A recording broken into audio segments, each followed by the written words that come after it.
When I was a senior in college, all of my friends went to really cool places for spring break. They went to Cancun, they did service break trips to Peru, they did a lot of cool things.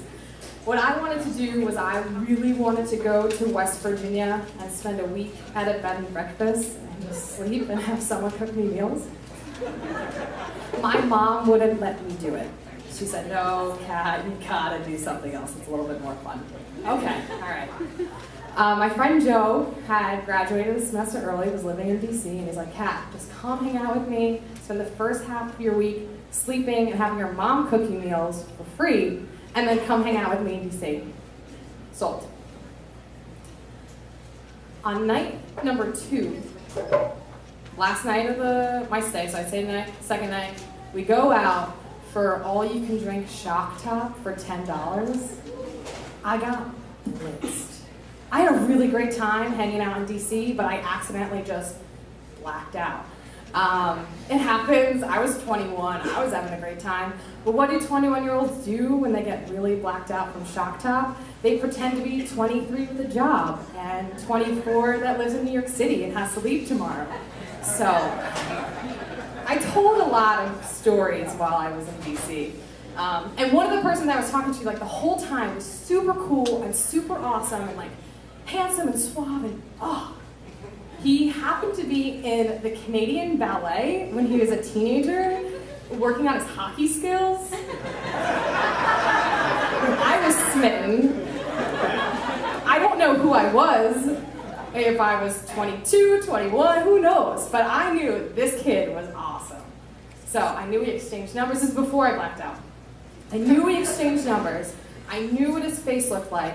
And in the morning over brunch, I could not tell my friends what we talked about, except that he was a Canadian ballerina. And everyone ate it up. Because I tell a lot of good stories. I like to think so. Maybe not right now, but usually good stories. So I'm like super excited, like this Canadian ballerina, he's awesome.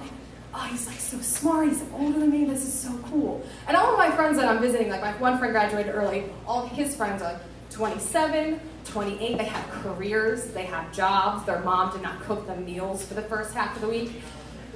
So they're kind of like, I'm like trying to impress them. We're at brunch. Brunch turns into a homebrew competition out back, which we were like, this is great. Drinking homebrews, competing, and I get a phone call. Goes to voicemail, because I'm having a great time. I'm not listening to my phone. We all listen. Is this the Canadian ballerina trying to hang out with me? The one that I talked to all night? Hey, listen, I'm like 45 minutes away from where you are, but I really want to hang out. Come hang out with me, let's do this. So he's like on his way, he's on his way, he's on his way. An hour and a half later, my phone rings, and he's here. I'm like, shit, yes, this is awesome. So everyone's waiting, like, Kat, like, where is he? Where is he? I go up to like the little balcony, look out, I don't see him anywhere. And I know I was like intoxicated the night before, but I do not see this man. I go back to my friends. He's not here. I get a kick in the shins. Hey, Kat.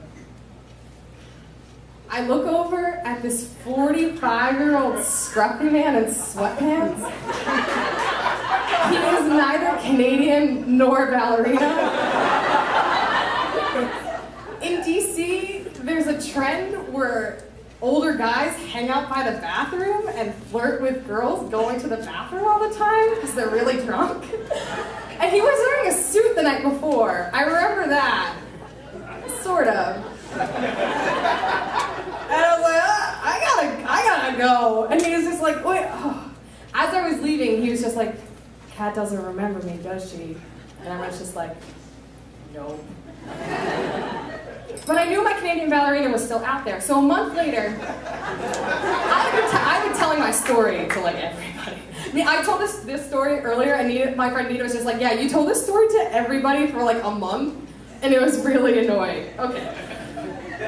So a month later, I go back to DC, hang out with the same people, but like a couple new folks, and they did not believe me that this man traveled over an hour and a half to see me, and I didn't remember who he was. I'm not that cool. So I was scrolling through my dumb phone, because I didn't have a smartphone at the time, scrolling through, and there was another unknown number underneath. The man's text messages. And I'm just like, guys, do I do it?